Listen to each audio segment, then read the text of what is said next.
Phone tapping కేసులో సర్కార్కు మరొకసారి ఎదురుదెబ్బ తగిలింది. 2 రోజుల క్రితం ఇదే కేసులో అడిషనల్ ఎస్పీ తిరుపతన్నకు సుప్రీంకోర్టులో బెయిల్ వచ్చింది.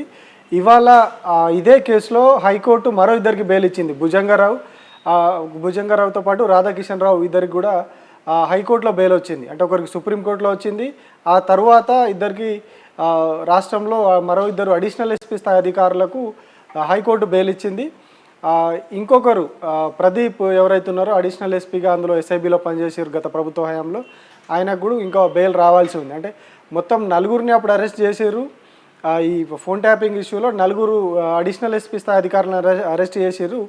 అట్లాగే ప్రభాకర్ రావు ఎవరైతే ఉన్నారో అప్పుడు చీఫ్గా ఉన్నటువంటి ఇంటెలిజెన్స్ చీఫ్గా ఉన్నటువంటి ప్రభాకర్ రావును కూడా అరెస్ట్ చేయడానికి ప్రయత్నించారు. బట్ ఆయన విదేశాల్లో ఉండడంతో అది వీలు పడలేదు. ఆయన ఇప్పటికి కూడా విదేశాల్లోనే ఉండిపోయారు, ఇంకా దేశానికి తిరిగి రాలేదు.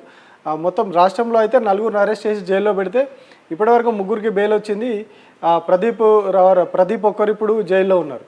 సో ఈ కేసులో మొదటి నుంచి కూడా ప్రభుత్వం వ్యవహరిస్తున్న తీరు ఇవన్నీ కూడా కొద్దిగా అనుమానాస్పదంగా ఉన్నాయి, కుట్రపూరితంగా ఉన్నాయని చెప్పి బీఆర్ఎస్ పార్టీ ఆరోపించింది. ఈ ఫోన్ ట్యాపింగ్లు ఎక్కడ కూడా అనధికారికంగా జరగలేదు, అక్రమంగా జరగలేదు. ఇంటెలిజెన్స్ విభాగంలో ఉన్న వాళ్ళ పనే అనుమానాస్పదంగా ఉన్నటువంటి వ్యక్తుల ఫోన్లు ట్యాప్ చేయడం. అట్లాగే నక్సలైట్ విభాగాన్ని పర్యవేక్షించే వాళ్ళు ఆ విభాగంలో ఉన్నటువంటి వాళ్ళకు ఉన్నటువంటి అధికారాల మేరకు ఫోన్లు ట్యాప్ చేస్తారు. అది రెగ్యులర్గా అధికారికంగా జరిగే ప్రక్రియ. వారు ఎవరెవరైతే అనుమానాలు ఉంటే వాళ్ళ మీద వాళ్ళు ట్యాప్ చేస్తారు. సర్టెన్ పీరియడ్ తర్వాత ఎక్విప్మెంట్ కావచ్చు, వాళ్ళు రికార్డ్ చేసినటువంటి డేటా కావచ్చు, అంతా కూడా డిస్పోజ్ చేస్తారు. ఇదంతా కూడా రెగ్యులర్ ప్రాసెస్ అని చెప్పేసి చాలామంది మాజీ పోలీస్ అధికారులు కూడా చెప్పిన పరిస్థితి. కానీ ఇందులో ముఖ్యంగా ఇప్పుడు రాష్ట్ర ప్రభుత్వం పెట్టినటువంటి కాంగ్రెస్ ప్రభుత్వం పెట్టినటువంటి ఈ ఫోన్ ట్యాపింగ్ కేసులో వాళ్ళు పదే పదే ఆరోపించింది ఏంటంటే వీళ్ళు రాష్ట్రంలోని రాజకీయ నాయకులు, న్యాయమూర్తులు, ఇతర విఐపీల ఫోన్లు ట్యాప్ చేసిర్రు. అట్లాగే మరికొందరు ఎవరైతే ప్రదీప్ మీద ఆరోపణలు వచ్చినప్పుడు అడిషనల్ ఎస్పీ ప్రదీప్ మీద వీళ్ళు ఏవైతే ఈ రికార్డ్ చేసినటువంటి ఆ డేటా రికార్డ్ చేసినటువంటి పరికరాలు అట్లాగే మిగతా ఎక్విప్మెంట్ ఏదైతుందో అవన్నీ కూడా ఈ ప్రదీప్ తీసుకెళ్ళి డిస్పోజ్ చేశారు, అడవిలో పడేశారు. ఇవన్నీ కూడా చాలా కథనాలు వచ్చినాయి. అర్ధరాత్రి ఆయన తీసుకెళ్ళి వాటిని డిస్పోజ్ చేసి అడవిలో పడేసిండు, వాటిని ధ్వంసం చేసిండు, ఇట్లా రకరకాల కథనాలు వచ్చినాయి. కానీ ఎక్కడ కూడా ఇప్పటి వరకు దాదాపుగా అటు ఇటుగా 1 year కావస్తూ ఉన్నది ఈ కేసు నమోదు చేసి. కానీ ఇప్పటి వరకు ఇందులో ఎలాంటి ఆధారాలు కూడా పోలీసులు సంపాదించలేకపోయారు. ఎట్లాంటి ఆధారాలు కూడా కోర్టుకి వీళ్ళు చూపెట్టలేకపోయారు. ఛార్జ్ షీట్లు దాఖలు చేయడం, అవి కోర్టులో రిజెక్ట్ అవ్వడం, వీళ్ళకు బెయిల్ రాకపోవడం, ఇదంతా జరుగుతూ ఉన్నది. ఈ క్రమంలో ఇలా చాలా పరిణామాలు జరిగినాయి, చాలా ఆరోపణలు వచ్చినాయి. వీళ్ళ ఫోన్లు ట్యాప్ అయినాయి, వాళ్ళ ఫోన్లు ట్యాప్ అయినాయి అని చెప్పి కొత్త అలిగేషన్స్ వచ్చినాయి. అంటే ఈ కేసు ఒక దశకు వచ్చి బెయిల్ వచ్చే పరిస్థితి ఉంది, వీళ్ళు బెయిల్కి అప్లికేషన్ పెట్టుకోబోతున్నారు అన్న పరిస్థితి వచ్చినప్పుడు అక్కడ ఇంకొక కీలకమైన అంశాన్ని తెరపైకి తీసుకురావడం. అంటే ఇందులో ఆసక్తికరమైన విషయం ఏంటంటే ఫోన్ ట్యాపింగ్ కేసులో ఎక్కడ కూడా పోలీసులు అధికారికంగా ఎక్కడ కూడా చెప్పలేదు. అంటే ఒక్కసారి పంజాగుట్ట పోలీసులు అనుకుంటా ఒక ప్రెస్ మీటో ఏదో పెట్టి ప్రెస్ నోట్ రిలీజ్ చేస్తారు. అంతకు మించి ఎక్కడ కూడా ప్రభుత్వం నుంచి రాష్ట్ర పోలీస్ అధికారుల నుంచి ఎక్కడ కూడా దీనిలో అధికారికంగా ప్రెస్ మీట్ పెట్టి అధికారికంగా దీనికి సంబంధించి వివరాలు వెల్లడించలేదు. కానీ అంటే కేసు ఏ దశలో ఉంది, ఎట్లాంటి ఆధారాలు దొరికినాయి, వీళ్ళు నిందితుల మీద అభియోగాలు ఏంటి, ఇట్లాంటి ఎక్కడ కూడా రాలేదు. బట్ బయట మీడియాలో మాత్రం ట్రయల్ నడిచింది. కోర్టులో నడవాల్సిన ట్రయల్ మీడియాలో నడిచింది. రోజుకో రకంగా కొత్త కథనాలు వచ్చినాయి. వీళ్ళు ఆ పని చేసిరు, ఒకరు ధ్వంసం చేసిరు, ఒకరు న్యాయమూర్తి ఫోన్లు ట్యాప్ చేసిరు, ఇంకొకరు రేవంత్ రెడ్డి ఫోన్లు ట్యాప్ చేసిరని, ఇంకొక ఎమ్మెల్యే ఫోన్ ట్యాప్ చేసిరని, ఈ గ్యాప్లో ఇంకొక వ్యక్తి వచ్చి నా ఫోన్ కూడా ట్యాప్ చేసిరని ఆయన కంప్లైంట్లు ఇవ్వడం, ఇవన్నీ జరుగుతూ ఉన్నాయి. ఈ పరిణామాలన్నీ కొనసాగుతూ ఉన్నాయి. అంటే ఇవన్నీ కూడా ఈ కేసులో ఏదో ఒక కీలక పరిణామం జరగబోయే ముందు ఇవన్నీ కూడా తెరపైకి రావడం రెగ్యులర్ ప్రాసెస్గా జరిగిపోయింది.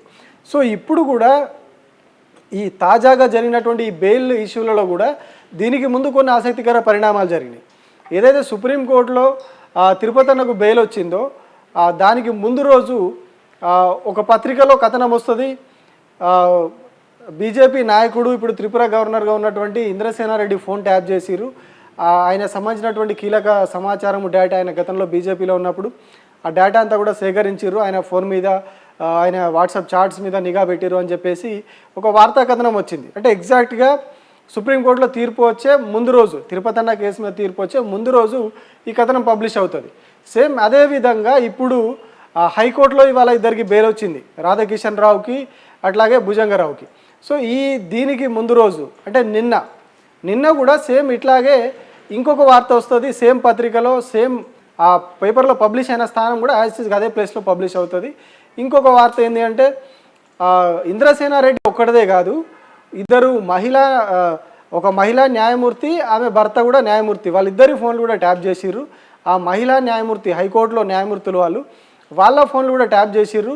ఈ డేటా అంతా కూడా వాళ్ళు రికార్డ్ చేసి పెట్టిర్రు.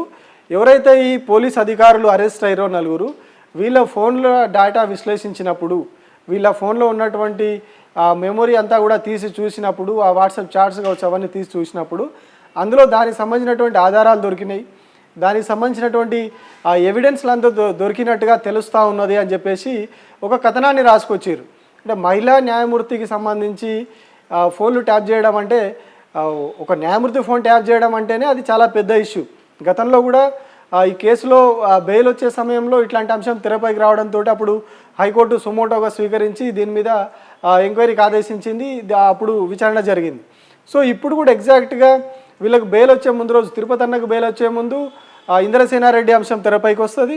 అట్లాగే భుజంగరావుకు, రాధాకిషన్ రావుకు బెయిల్ వచ్చే ముందు రోజు ఒక మహిళా న్యాయమూర్తి, ఇంకొక న్యాయమూర్తి ఆమె భర్త, వాళ్ళిద్దరి ఫోన్లు కూడా ట్యాప్ అయినాయని చెప్పేసి ఇంకొక అంశం తెరపైకి వచ్చింది. అంటే ఇందులో ఏం జరుగుతూ ఉన్నది? ప్రభుత్వం ఏమైనా జోక్యం చేసుకుంటా ఉన్నదా ఈ కేసులో? ప్రభుత్వం ఏమైనా ఇన్ఫ్లుయెన్స్ చేస్తూ ఉన్నదా అనేది కూడా దీన్ని బట్టి అనుమానాలు కలుగుతూ ఉన్నాయి. ఎందుకు అంటే ఆధారాలు పక్కాగా ఉన్నప్పుడు అవి కోర్టుకు సమర్పిస్తే కోర్టే బెయిల్ రిజెక్ట్ చేస్తుంది. అది కామన్ థింగ్. వీళ్ళకి వ్యతిరేకంగా ఆధారాలు ఉన్నప్పుడు ఆ ఆధారాలను కోర్టులో ఇచ్చేస్తే వీళ్ళ బెయిల్పై విచారణ జరిగేటప్పుడు అవి పరిగణలోకి తీసుకుంటుంది, న్యాయమూర్తి పరిగణలోకి తీసుకొని సో మీ మీద ఈ ఆరోపణలు రుజువైనాయి కాబట్టి మీకు ఇప్పుడు ఈ పరిస్థితిలో బెయిల్ ఇవ్వలేమని చెప్పి ఆ బెయిల్ రిజెక్ట్ చేస్తారు. కానీ ఇక్కడ ఆ పరిస్థితి భిన్నంగా ఉంది. వీళ్ళు కోర్టులో ఆధారాలు సమర్పించకుండా, కోర్టులో ఇవ్వకుండా, అటు సుప్రీంకోర్టులో కావచ్చు, ఇక్కడ హైకోర్టులో కావచ్చు, ఆ ఆధారాలు కోర్టుకు సమర్పించినట్టుగా తెలుస్తూ ఉంది. మరి ఒకవేళ సమర్పించి ఉంటే వాళ్ళకి బెయిల్ వచ్చి ఉండకపోయేది. అవి కోర్టులో సమర్పించకుండా కోర్టు బయట మీడియాలో ట్రయల్ నడుస్తున్నట్టుగా కనిపిస్తూ ఉన్నది సరిగ్గా. ఎందుకంటే వీళ్ళకి బెయిల్ వచ్చే ముందు రోజే ఆ కథనాలు రావడం, ఆ కథనం వచ్చిన మరుసటి రోజు వీళ్ళకి బెయిల్ రావడం, ఇవన్నీ పరిశీలిస్తే అనుమానాస్పదంగానే ఉంది. ఎందుకంటే తిరుపతి అన్న బెయిల్ ముందు రోజు వాళ్ళు చెప్పింది, ఇప్పుడు గవర్నర్గా ఉన్నారు, త్రిపుర గవర్నర్గా ఉన్నారు ఇంద్రసేనారెడ్డి, గతంలో బీజేపీలో ఉన్నారు ఆయన, ఇప్పుడు త్రిపుర గవర్నర్గా ఉన్నారు. ఇప్పుడు చెప్పింది, నిన్న పబ్లిష్ చేసింది ఇద్దరు న్యాయమూర్తులు, హైకోర్టు న్యాయమూర్తులు. సో ఇవన్నీ కూడా అంటే ఈ కేసులో ఇట్లా అంటే ప్రజల్లోకి ఒక తప్పుడు అంశాన్ని తీసుకెళ్లాలనే ఉద్దేశమా, ఇంకొకట ఏ ఉద్దేశంతో ఇదంతా చేస్తానో తెలియట్లేదు. కానీ ఒక ప్రచారం అయితే మీడియా ద్వారా బయటికి పంపిస్తూ ఉన్నారు, ఒక ప్రచారం చేస్తూ ఉన్నారు. కోర్టులో అయితే వీళ్ళు ఆధారాలు సమర్పించడం లేదు. కోర్టు కూడా దీన్ని సుప్రీంకోర్టులో కూడా విచారణ జరిగినప్పుడు చాలా కీలకమైన అంశాలను ప్రస్తావించింది. అక్కడ న్యాయమూర్తులు కీలకమైన అంశాలను అడిగారు వీళ్ళని. రాష్ట్ర ప్రభుత్వం తరపున ఎవరైతే అక్కడ సిద్ధార్థ లూత్రా వాదనలో వినిపించారో ఆయనను కోర్టు అడిగింది, అసలు వాళ్ళు ఏం పని చేస్తారు అని అడిగింది. వాళ్ళు ఇంటెలిజెన్స్ విభాగంలో పనిచేస్తారని వీళ్ళు సమాధానం ఇచ్చినప్పుడు మరి ఇంటెలిజెన్స్ విభాగంలో ఉన్నవాడు ఫోన్లు ట్యాపింగ్ చేయకుండా ఇంకేం చేస్తాడు? వాళ్ళ డ్యూటీ అది. వాళ్ళ డ్యూటీయే ఆ ఫోన్లు ఏమైనా అనుమానాస్పదంగా ఉన్న వ్యక్తుల ఫోన్లు ట్యాప్ చేయడం, వాళ్ళ కదలికల మీద నిఘా పెట్టడం, వాళ్ళని అరెస్ట్ చేయడం, ఇవంతా కూడా వాళ్ళ రొటీన్ ప్రాసెస్. అదంతా కూడా అది వీళ్ళు గతంలో చెప్పింది కూడా ఎలక్షన్లు అప్పుడు నిఘా పెట్టిరు, మా డబ్బులు పట్టుకున్నారు, ఇదే ఆరోపణలు చేశారు. సో వాళ్ళ రెగ్యులర్ డ్యూటీ అది, ఇంటెలిజెన్స్ విభాగంలో ఉన్న వాళ్ళు చేయాల్సిన పనే అది. అట్లాంటప్పుడు మీరు దాన్ని తప్పు ఎట్లా అంటారు, తప్పు ఎట్లా పడతారు, దాని మీద కేసు ఎట్లా పెడతారు? అట్లాగే 29 ఏళ్ళ సర్వీస్లో మచ్చ లేకుండా ఉన్నటువంటి ఒక పోలీస్ అధికారి మీద మీరు ఎట్లా కేసు పెట్టి ట్రయల్ రన్ చేస్తారని చెప్పి కూడా అప్పుడు సుప్రీంకోర్టు ఆగ్రహం వ్యక్తం చేసిన పరిస్థితి. సో ఇదంతా కూడా బయట జరుగుతున్నటువంటి ప్రచారానికి, కోర్టుల్లో జరుగుతున్నటువంటి వ్యవహారానికి, అంటే కేసులో వాస్తవంగా జరుగుతున్నటువంటి పరిస్థితికి బయట ప్రచారం, ప్రభుత్వము కాంగ్రెస్ పార్టీ నాయకులు కావచ్చు, వాళ్ళకు అనుకూలంగా ఉండే మీడియాలో జరుగుతున్నటువంటి ప్రచారం మాత్రం డిఫరెంట్గా ఉన్నది. కోర్టులో నిజంగానే వీళ్ళు తప్పు చేసిర్రు, దానికి ఆధారాలు ఉన్నాయని చెప్తే అక్కడే కోర్టు వాళ్ళకి బెయిల్ రిజెక్ట్ చేస్తుంది. గతంలో హైకోర్టు చాలాసార్లు బెయిల్ రిజెక్ట్ చేసింది. ఇప్పుడు ఇవాళ కూడా బెయిల్ రిజెక్ట్ అయ్యేది. కానీ వీళ్ళు మరి ఆధారాలు సమర్పించలేదా? ఏవైతే వీళ్ళు మీడియాలో ట్రయల్ నడుస్తూ ఉన్నదో, మీడియాలో చెప్తా ఉన్నారో, చూపిస్తూ ఉన్నారో, రాస్తూ ఉన్నారో, ఇవన్నీ కూడా అక్కడ ఎందుకు సమర్పించలేకపోయారు? ఎందుకు వీళ్ళ బెయిల్ని అడ్డుకోలేకపోయారు నిజంగానే తప్పు జరిగి ఉంటే? సో ఇదంతా కూడా ఒక ఫాల్స్ కేసు అనేది ఇవన్నిటిని బట్టి చూస్తే తెలుస్తూ ఉన్నది. అంటే ఒక దురుద్దేశపూర్వకంగా ఎన్నికల టైంలో డబ్బులు పట్టుకున్నారనే ఒకే ఒక కారణంతో ఇదంతా చేసినట్టుగా అనుమానాలు కలుగుతూ ఉన్నాయి. ఎందుకంటే గతంలో కాంగ్రెస్ పార్టీ నాయకులు పదే పదే ఆరోపించారు. ఈ కేసు ఎప్పుడైతే మొదలైనప్పుడు అధికారంలోకి వచ్చిన కొత్తలోనే మొదట్లోనే ఈ కేసును వాళ్ళు కేసు పెట్టిరు. ఈ కేసులో వాళ్ళు మొదట చేసిన ఆరోపణలు కూడా అవే. మా పార్టీ నాయకుల మీద నిఘా పెట్టిరు, కాంగ్రెస్ నాయకుల మీద నిఘా పెట్టిరు, రేవంత్ రెడ్డి సోదరుల ఫోన్లు ట్యాప్ చేసిరు, రేవంత్ రెడ్డి ఫోన్ ట్యాప్ చేసిరు, ఇట్లా కొందరు పేర్లు చెప్పారు కాంగ్రెస్ నాయకులు. అంటే వాళ్ళకి సంబంధించినటువంటి డబ్బులు కూడా అప్పుడు పెద్ద మొత్తంలో పట్టుబడ్డాయి. పొంగులేటి శ్రీనివాసరెడ్డికి సంబంధించిన డబ్బులు పట్టుబడినాయి.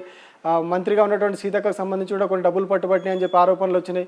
అట్లాగే మరికొందరు కాంగ్రెస్ నాయకులకు సంబంధించి కూడా డబ్బులు ఎలక్షన్ టైంలో, అసెంబ్లీ ఎలక్షన్ టైంలో పట్టుబడినాయి. సో వీటిని వాళ్ళు ట్రాక్ చేసిర్రు. ఈ డబ్బులు ఎక్కడ పోతా ఉన్నాయి, ఏం జరుగుతా ఉన్నదని ట్రాక్ చేసి అవి పట్టుకున్నారనే దురుద్దేశంతో ఈ కేసు పెట్టిరా, లేకపోతే నిజంగానే వీళ్ళు ఏమైనా సంఘ విద్రోహ కార్యక్రమాలు చేసి ఎవరి దగ్గరైనా డబ్బులు ఎక్స్టార్షన్ చేసి ప్రైవేట్ వ్యక్తుల ఫోన్లు ట్యాప్ చేసిరా, ఇట్లాంటి ఆధారాలు మాత్రం ఇప్పటివరకు ఏవి కూడా కోర్టుకు సమర్పించలేకపోయినట్టే కనిపిస్తూ ఉన్నది. దీన్ని తీసుకున్నప్పుడు సేమ్ యాజ్ ఇట్ ఈజ్గా ఏదైతే లిక్కర్ పాలసీ కేసుకు సంబంధించి కూడా సేమ్ యాజ్ ఇట్ ఈజ్గా ఇదే విధంగా జరిగింది ట్రయల్ కూడా. ఇందులో ఇన్ని వేల కోట్లు జరిగింది, అన్ని వందల కోట్లు జరిగిందని చెప్పి మొదటి నుంచి ఆరోపణలు వచ్చినాయి. సుకేష్ చంద్రశేఖర్ అనే వ్యక్తి బయటకు వచ్చి జైల్లో ఉంచి ఆయన లెటర్లు రాయడం, ఇంత డబ్బులు నెయ్యి డబ్బాలని రకరకాల ప్రచారం జరిగింది. కానీ లాస్ట్కి వచ్చేసరికి వీళ్ళు ఎట్లాంటి ఆధారాలు కూడా కోర్టుకు సమర్పించలేదు, వీళ్ళు ఎట్లాంటి ఆధారాలు కూడా సంపాదించలేకపోయారు. అంటే మనీ లాండరింగ్ జరిగినట్టుగా ఎక్కడ కూడా వీళ్ళు చూపించలేకపోయారు. సో ఫైనల్గా అక్కడ కోర్టులో వాళ్ళకి సుప్రీంకోర్టు కూడా వాళ్ళకి అక్కడ బెయిల్ మంజూరు చేసింది. సో సేమ్ అక్కడ కూడా ఫస్ట్ ఒకరికి వచ్చింది బెయిల్. సేమ్ అక్కడ విచారణ సందర్భంగా కూడా కోర్టు ఇట్లాగే అధికారుల మీద సీరియస్ అయింది, ఈడీ అధికారుల మీద. సేమ్ ఇక్కడ కూడా అధికారుల ఎవరైతే న్యాయమూర్తి ఉన్నారో ఆయన ప్రశ్నించింది కోర్టు. సో ఈ రెండు కేసులు కూడా సిమిలారిటీగా నడుస్తూ ఉన్నాయి. అంటే రెండు కూడా దురుద్దేశపూర్వకంగా పెట్టిన కేసులా, నిజంగానే అందులో అవకతవకలు జరిగి మనీ లాండరింగ్ జరిగి ఇక్కడ ఫోన్ ట్యాపింగ్ కేసులో వీళ్ళు ప్రైవేట్ వ్యక్తుల మీద ఫోన్లు ట్యాప్ చేసి ఎక్స్టార్షన్ చేసిరని ఆరోపణలు వచ్చినాయి, నిజంగానే ఆ పని చేసిరా, ఇవన్నీ కూడా తేలాల్సి ఉంది. ఎందుకంటే క్లియర్ కట్గా అర్థమవుతా ఉన్నది కోర్టులో జరిగే ట్రయల్ వేరు ఉన్నది, బయట మీడియాలో జరుగుతున్నటువంటిది, మీడియాలో జరిపిస్తున్నటువంటి ట్రయల్ వేరుగా ఉన్నది. కాంగ్రెస్ పార్టీ నాయకులు మాట్లాడుతున్నది మీడియాలో వస్తూ ఉన్నది, ఆ ట్రయల్ వేరుంది, ఈ కోర్టులో జరుగుతున్నది వేరున్నది. కాబట్టి ఖచ్చితంగా ఇందులో ఏదో అనుమానాస్పద కోణాలు అయితే ఉన్నాయి. ఖచ్చితంగా ఇది కుట్రపూరితంగా జరుగుతుందా, ఒక ప్రతిపక్షంలో ఉన్నటువంటి పార్టీ మీద బురద జల్లే ఉద్దేశంతో ఇవన్నీ చేస్తూ ఉన్నారు అన్న అనుమానాలు గతంలో కూడా వ్యక్తమైనాయి. బీఆర్ఎస్ పార్టీ కూడా ఇది ఆరోపించింది.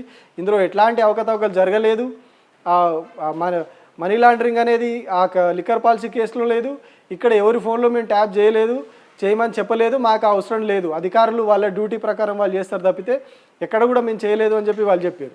సో ఇప్పుడు కూడా అదే జరుగుతూ ఉన్నది, కోర్టులో కూడా అదే ట్రయల్ జరుగుతూ ఉంది. ఇప్పుడు ముగ్గురికి బెయిల్ వచ్చింది, ఇంకొకరికి రావాల్సి ఉంది. సో త్వరలో ఆయనకు కూడా బెయిల్ వచ్చే అవకాశం కనిపిస్తూ ఉన్నది.